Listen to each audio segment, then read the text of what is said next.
Ça, c'est moi. J'avais 12 ans. Et j'étais sur le point d'entendre pour la première fois des V10 de Formule 1 rugissant à Manicourt en 2004. Et j'avais pas encore mis mes précieux bouchons d'oreilles jaunes stylés rangés dans mon étui attaché au tour de cou Renault F1 Team. Assis devant la première et deuxième ligne sur la grille, les voitures n'avaient pas encore pris la piste du week-end. Tout cela n'allait pas tarder. Il fallait donc se préparer et puis...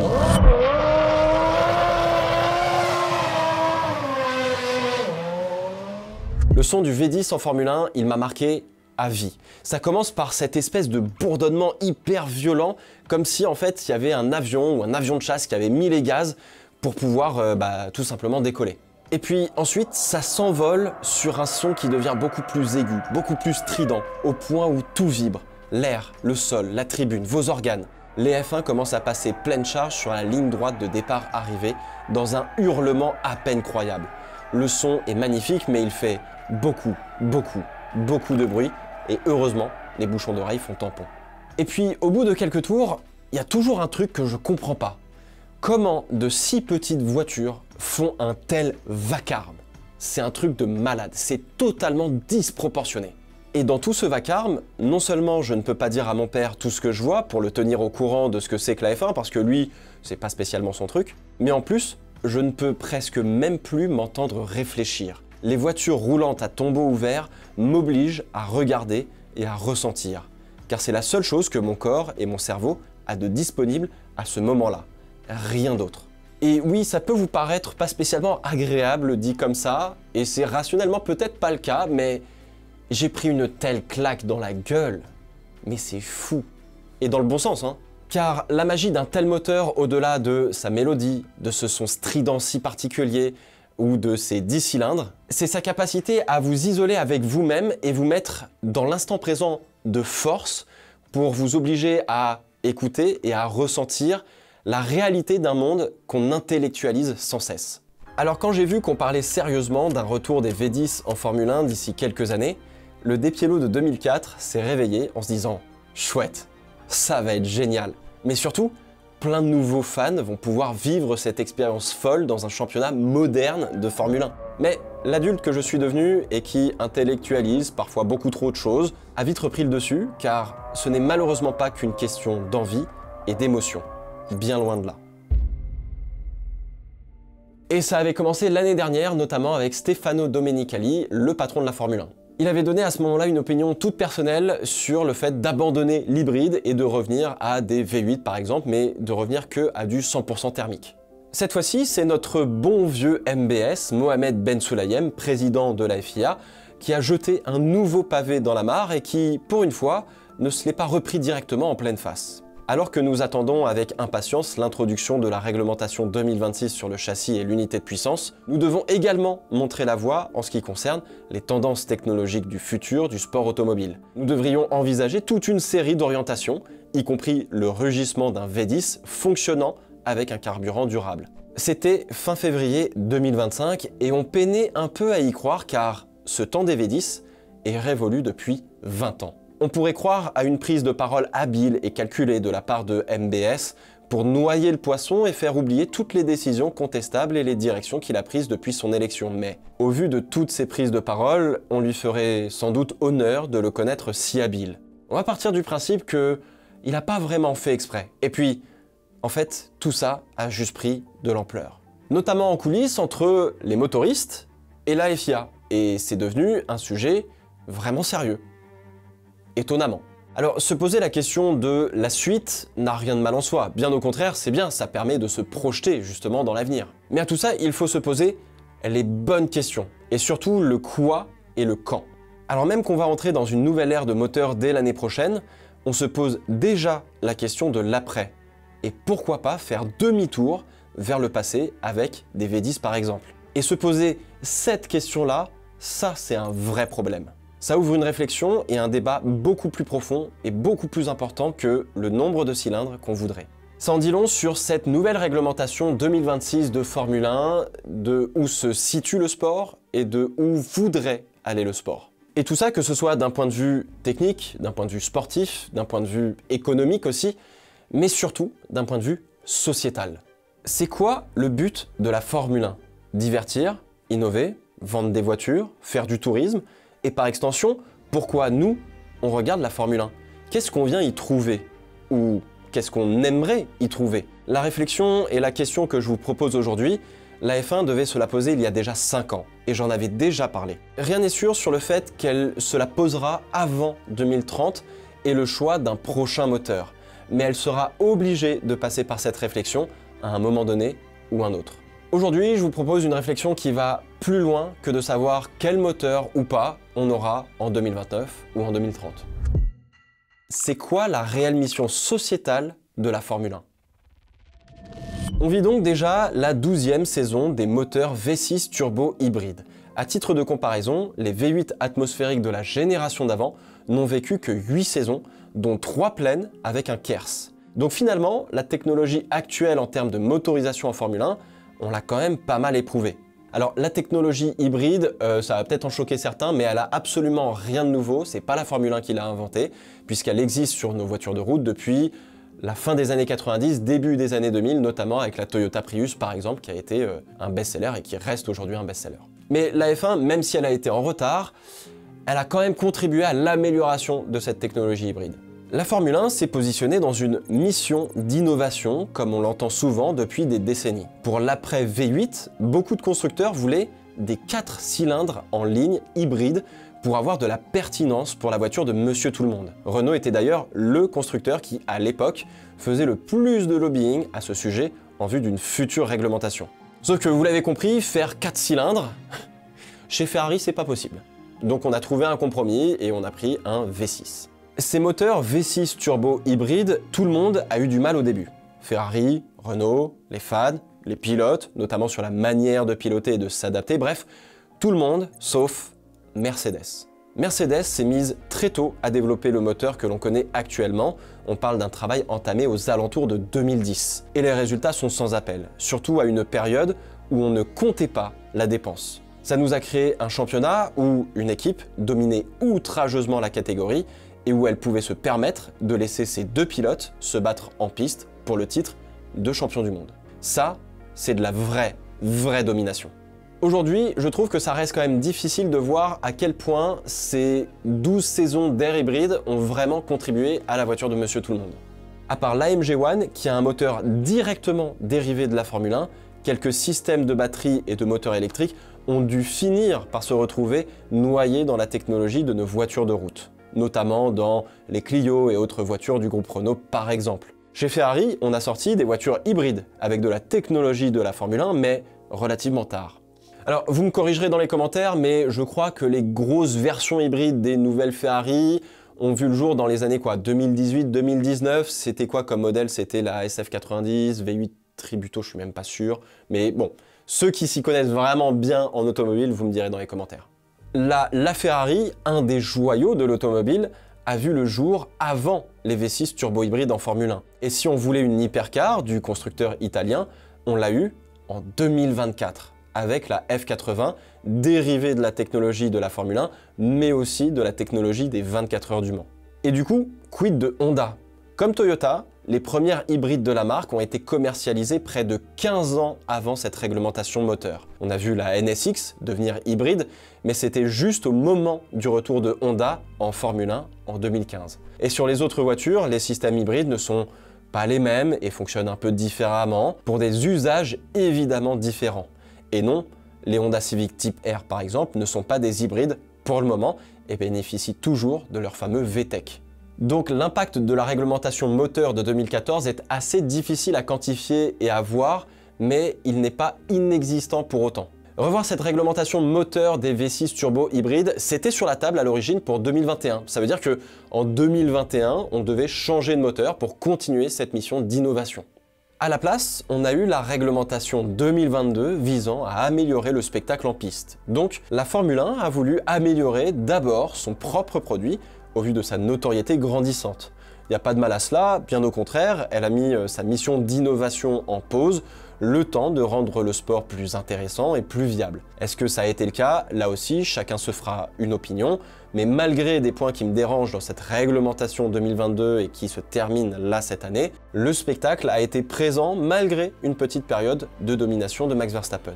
En conséquence de cette notoriété grandissante, on a vu toquer à la porte plusieurs constructeurs automobiles d'envergure mondiale, dont le groupe Volkswagen avec Audi et Porsche, parce que c'était intéressant d'entrer en Formule 1. Mais avant d'entrer, eh bien, il fallait remettre en route cette mission d'innovation de la Formule 1 pour ces constructeurs automobiles, et donc de choisir quel moteur on voulait pour la suite, pour l'avenir. 50% thermique, 50% électrique, plus de MGUH compliqué et un carburant durable, et on conserve le V6 turbo. Et une nouvelle partie de lobbying a donc commencé. C'est un événement pour la Formule 1 et pour le sport automobile. La marque aux anneaux s'attaque enfin à la catégorie reine après avoir marqué l'histoire partout où elle est passée. Rallye, 24 heures du Mans, Dakar et j'en passe. Audi vient s'ajouter à la liste des constructeurs et on commence à avoir un championnat de Formule 1 aux petits oignons. Et on était tous excités à l'idée de voir Audi arriver en Formule 1 et moi le premier. Mais depuis 2022 et leur annonce, tout se passe pas comme prévu en coulisses pour Audi. Et ça, on en avait fait une vidéo il y a pas si longtemps, il y a quelques mois, en fin d'année dernière justement, donc je reviens pas dessus. Depuis, d'autres constructeurs se sont ajoutés à la liste. Honda, qui avait annoncé et décidé de quitter le sport fin 2021, reste finalement et fournira Aston Martin. Red Bull, n'ayant pas de motoriste dédié et ne voulant surtout pas revivre le début de l'ère hybride catastrophique avec Renault, décide de fabriquer ses propres moteurs pour 2026. Et Ford est entré dans la danse pour les épauler. Et puis d'ici à quelques années, comme on l'a vu dans la vidéo sur Cadillac, on aura un moteur de General Motors. Dans la bataille, on perd tout de même le moteur Renault et là aussi, on en avait discuté l'année dernière, je ne reviens pas dessus. La réglementation 2026 de Formule 1 a l'air de mettre à peu près tout le monde d'accord, en particulier les motoristes qui ont l'air d'y voir justement une technologie qui va leur permettre de faire une transition, ou en tout cas d'avoir de la pertinence pour pouvoir mettre ça dans leur voiture de route pour monsieur tout le monde. Donc la Formule 1 a l'air de remplir à nouveau ce rôle sociétal d'innovation justement, mais en coulisses, tout se passe pas vraiment comme prévu. Là, il y a un autre problème. On en avait parlé en vidéo l'année dernière, vidéo que malheureusement la FIA m'a très gentiment striké et que l'on va remettre en ligne d'ici peu.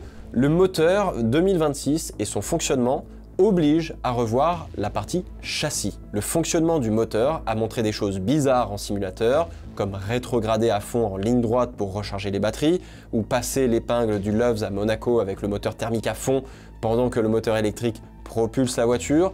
Depuis, il semblerait que ces problèmes aient été résolus et corrigés. On arrête de parler de DRS, mais plutôt de mode X et Z. Les flaps des ailes avant et arrière vont s'ouvrir pour offrir une grande réduction de la traînée aérodynamique. Comment, où et quand les pilotes pourront se servir de ces modes particuliers, ça reste encore à définir. Toujours dans l'utilisation de la voiture et de son pilotage, on parle d'override, sur la manière dont les voitures vont pouvoir déployer de l'énergie de leur moteur, avec des limites qui risquent de varier d'un circuit à l'autre.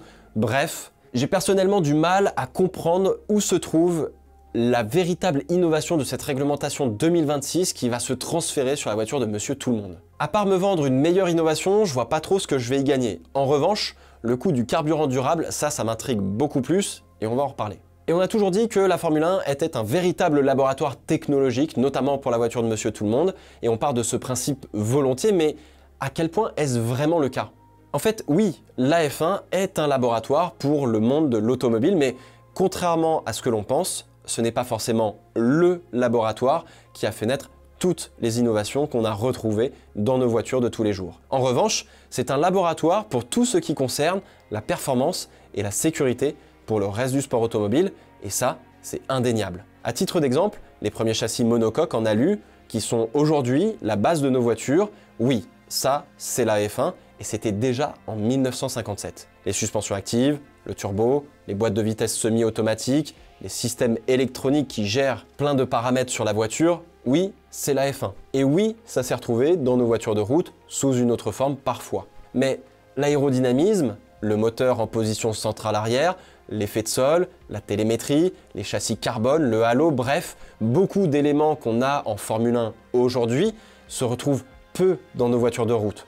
Ou alors, on parle à ce moment-là de supercars et d'hypercars. Ce qui est aussi intéressant, c'est que la quête de la performance de la Formule 1 a aussi contribué à toucher d'autres secteurs comme dans le domaine de la santé, sur des questions de télémétrie et de surveillance sur certains patients par exemple. On a la passerelle aussi avec l'aéronautique qui se fait assez facilement. La Formule 1 a contribué à enrichir certains domaines et certaines entreprises dans leur process pour pouvoir être plus performants et mieux produire. De mon point de vue, personnellement, je pense que c'est plus juste de dire que la Formule 1 est un véritable laboratoire, oui, pour la performance et la sécurité, mais sur des domaines plutôt industriels, pour d'entreprise à entreprise, de B2B si vous préférez. Le consommateur final, que on est nous dans la vie de tous les jours, on est indirectement touché par ça. À titre de comparaison, les innovations qu'on a vues aux 24 heures du Mans se sont beaucoup plus retrouvées directement sur nos voitures de tous les jours. Je prends par exemple les feux de brouillard, 24 heures du Mans, typiquement, et ça s'est retrouvé direct sur nos voitures. Mais dire que la Formule 1 est pertinente directement pour la voiture de Monsieur Tout-le-Monde, j'ai un petit peu plus de mal. Sauf si Monsieur Tout-le-Monde se paye une AMG One ou une F80 par exemple. Même si ça influence sur un long terme indirectement, hein. C'est trop à part aujourd'hui. La Formule 1, c'est très technologique, mais c'est devenu hyper complexe. Oui, la Formule 1 est un de ces sports qui est hyper complexe parce qu'il y a énormément de variables à prendre en compte. La lecture d'un Grand Prix, ça demande un poil de réflexion souvent.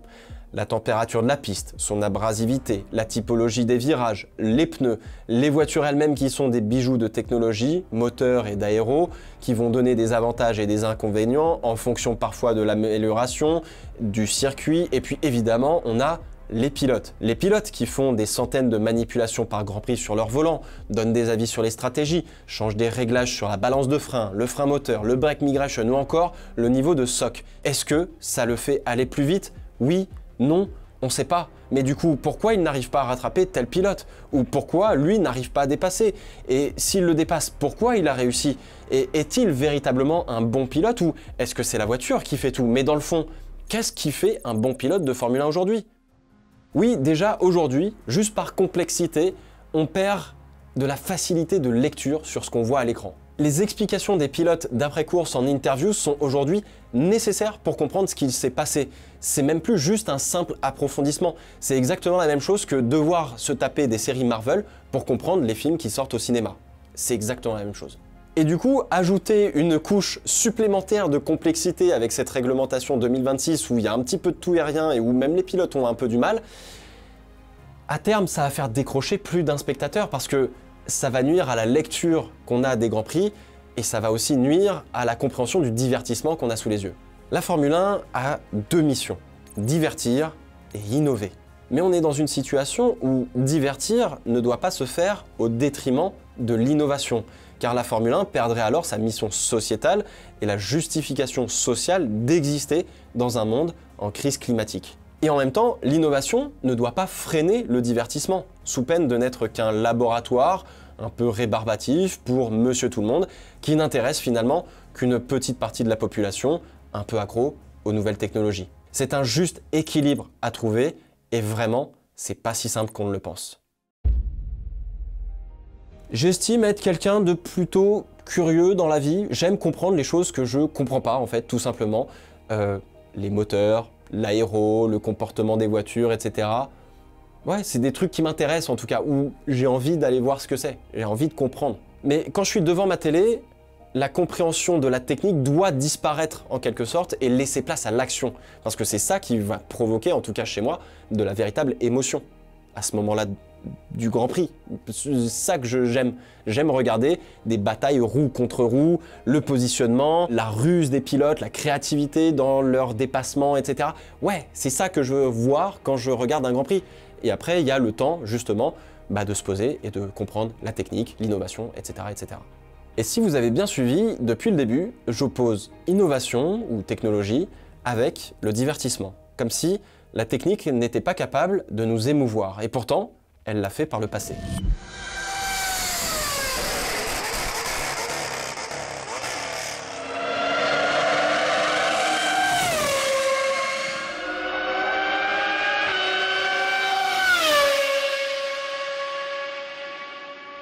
Et si on avait un retour du V10 atmosphérique?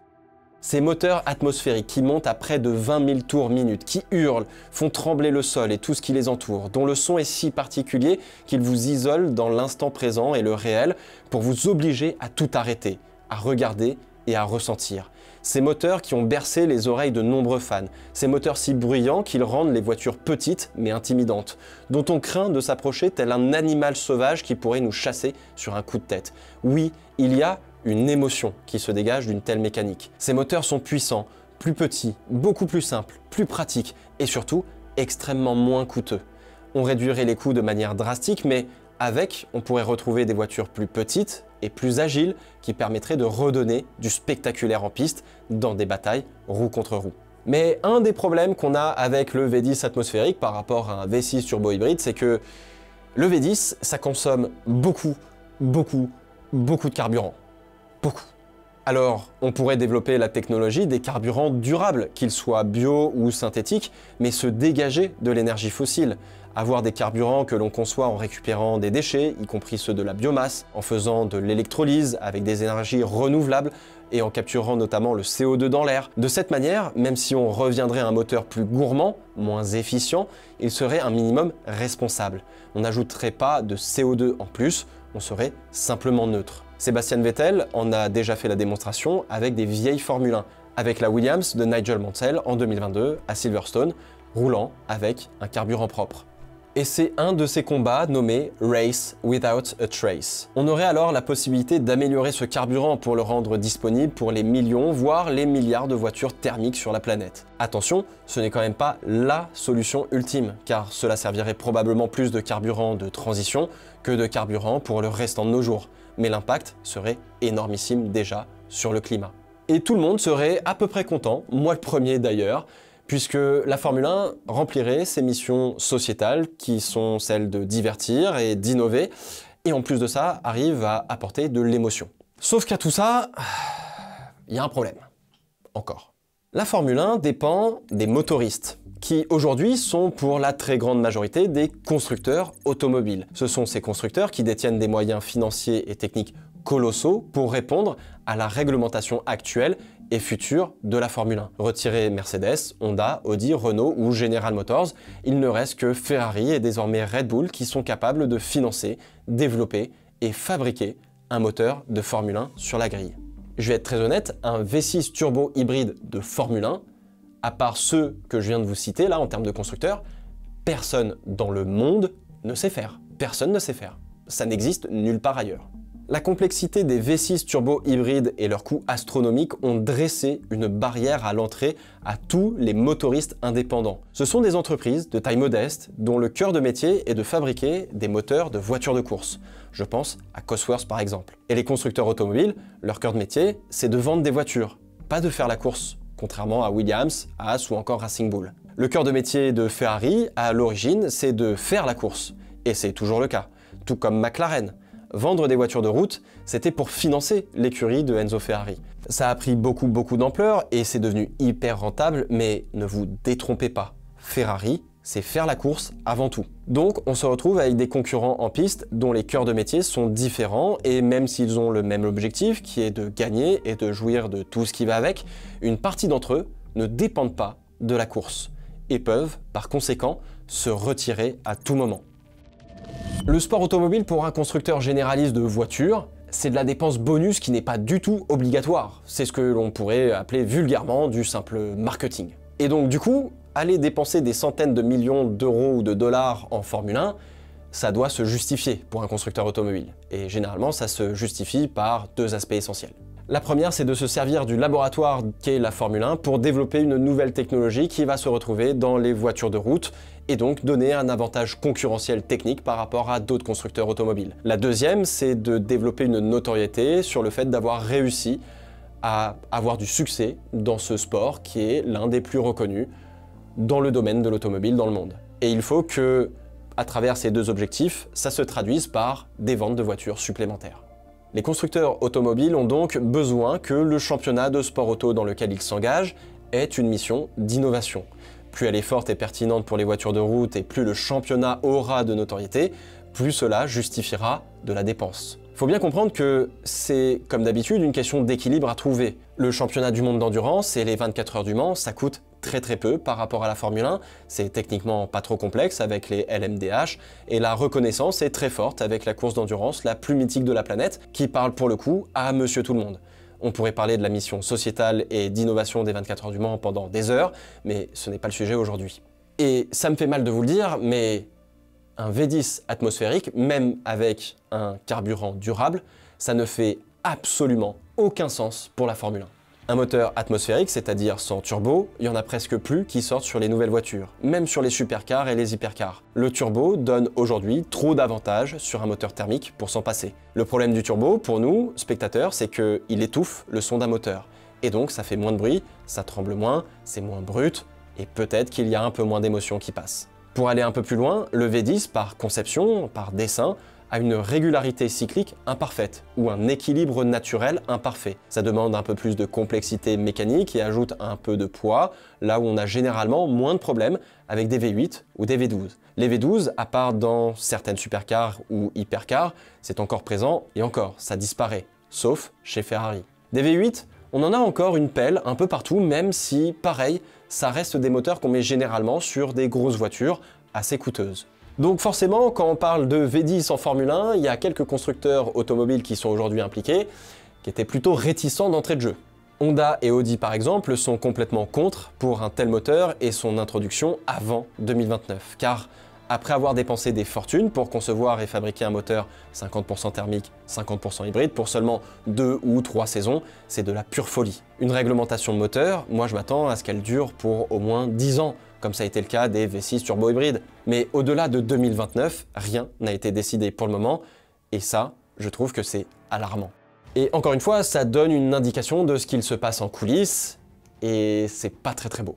Car si on prend les déclarations de tous les pilotes sur le sujet des moteurs de 2026, tout le monde s'accorde à dire que ça fonctionne bizarrement, pour ne pas dire pas bien du tout. Dernièrement, on parle même de relâcher l'accélérateur en pleine ligne droite, en tour qualif, pour avoir assez d'énergie pour finir le tour. En mettant tout bout à bout, on en vient naturellement au fait de douter de la faisabilité de la réglementation 2026.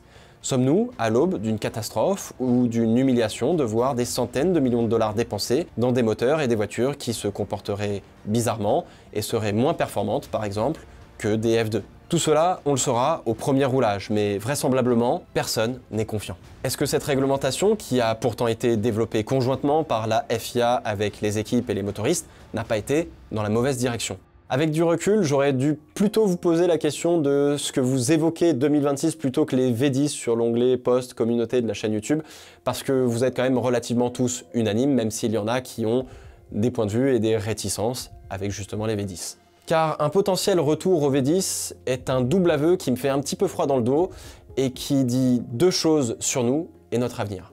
Et je me pose sincèrement la question de savoir si on a arrêté de rêver de choses nouvelles pour faire du nouveau avec de l'ancien.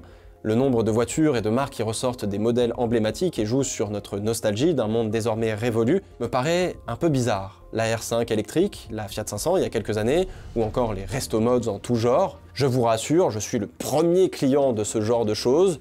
La GT1 de Tucil, ou je sais plus comment ça s'appelle là, la Porsche 911 GT1, resto mode, 1 milliard de fois ma cam. Qu'est-ce que j'aimerais me payer ce genre de caisse incroyable. Même la R5 électrique, elle est méga stylée. Les voitures modernes, et en particulier celles de Monsieur Tout-le-Monde, n'ont pas l'air de nous faire rêver. Aucune nouvelle, entre guillemets, voiture a l'air de nous procurer de l'émotion, particulièrement pour la voiture de Monsieur Tout-le-Monde. Même la F80 s'est pris une tollée lors de sa présentation. Et pourtant, sa devancière, la Ferrari, avait fait l'unanimité en son temps. En revanche, quand Lewis Hamilton espère faire une F40 ou plutôt une F44 et reprendre cette voiture mythique pour en faire un modèle unique et nouveau, on tombe tout de suite sous le charme de l'idée. L'automobile aujourd'hui, et en particulier la voiture de Monsieur Tout-le-Monde, j'ai l'impression que c'est très fade, sans trop d'émotion, que tout se ressemble. Je suis pas un expert automobile pour le coup, même si je m'intéresse forcément aux nouveaux modèles, etc. Mais je sais pas, j'ai l'impression que c'est bof quoi. Enfin, tout se ressemble, c'est compliqué de faire un peu la diff, il y a moins de caractère qu'avant. Je sais pas si le ressenti que j'ai, qui est un simple ressenti, je sais pas si c'est factuel, j'en sais rien, je sais pas si vous le partagez. À vous de me dire dans les commentaires pour le coup, parce que je suis vraiment très curieux de votre réponse par rapport à ça. L'autre question que je me pose, je sais pas si elle est vraie ou non, tu vois, mais est-ce que les constructeurs automobiles sont désormais incapables de nous provoquer de l'émotion autrement que par de la nostalgie à travers leur design et leur création? Ou alors on peut renverser la question dans l'autre sens et partir de nous en se posant la question tout simplement de savoir si dans ce monde qui est très anxiogène, très difficile, où il se passe des dingueries un peu partout, finalement on se réfugie pas dans les émotions qu'on connaît du passé et qu'on a du mal à se projeter dans un avenir qui est extrêmement incertain par rapport à avant. Voilà, ça c'est la première partie, j'aimerais avoir vos retours là-dessus parce que c'est une vraie interrogation que moi j'ai et je sais pas si vous la partagez en tout cas, ou si vous avez d'autres points de vue qui sont hyper intéressants à mon avis. Mon deuxième constat, c'est qu'avoir un V10 atmosphérique en Formule 1 résout en grande partie la question de la mission sociétale de ce sport. Et si la F1 n'était tout simplement pas un divertissement assumé, mais un minimum responsable? Sa mission n'est pas de sauver Monsieur Tout-le-Monde, mais peut-être de garder en vie l'émotion de la mécanique automobile qui disparaît petit à petit. Et jusqu'à présent, cette mission était essentiellement tenue par des championnats ou des organisations qui gèrent ce que l'on appelle de l'historique. Est-ce que cela veut dire que l'on a atteint un plafond de verre en termes d'innovation de l'automobile telle qu'on la connaît aujourd'hui? Est-ce qu'on est finalement peut-être arrivé à la fin du jeu, au endgame de l'automobile qu'on a aujourd'hui? Alors, on attend encore de trouver des solutions structurelles fortes avec les transports en commun, les voitures autonomes, les voitures électriques, mais tout ça là, ça représente l'avenir de nos déplacements dans le monde, globalement, ou même à côté de chez nous. Je pense qu'on va vivre dans les 40 ou 50 prochaines années, et là pour le coup je vous demande de vous projeter vraiment plus loin, une révolution ou une manière très différente de voir la vie, de vivre et de se déplacer. Est-ce que finalement on n'est pas en train de vivre la fin de l'utilisation de l'automobile comme on l'a connue jusqu'à présent et en voir une nouvelle qui va arriver, un peu comme on a vu la fin de l'utilisation du cheval au profit de l'automobile justement?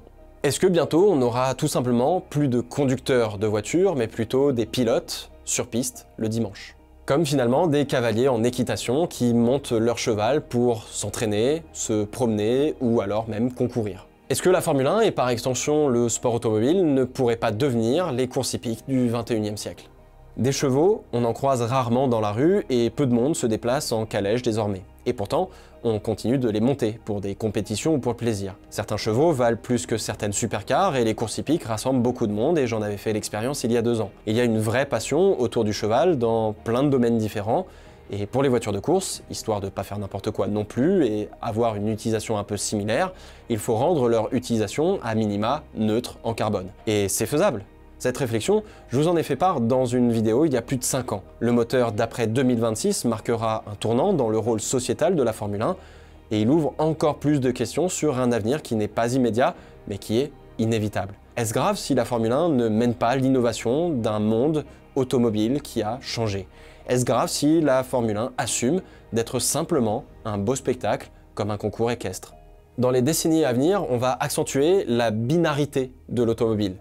Ceux qui vont prendre l'automobile pour simplement se déplacer, sans plus, pour qui c'est un simple moyen, et d'autres qui sont passionnés et qui y voient une émotion à conduire, à piloter, à entretenir une mécanique, à comprendre des choses de ces machines formidables. Est-ce que les voitures de sport, les supercars et les hypercars doivent rester thermiques et doivent pouvoir se conduire comme on monte un cheval le dimanche pour une balade en forêt?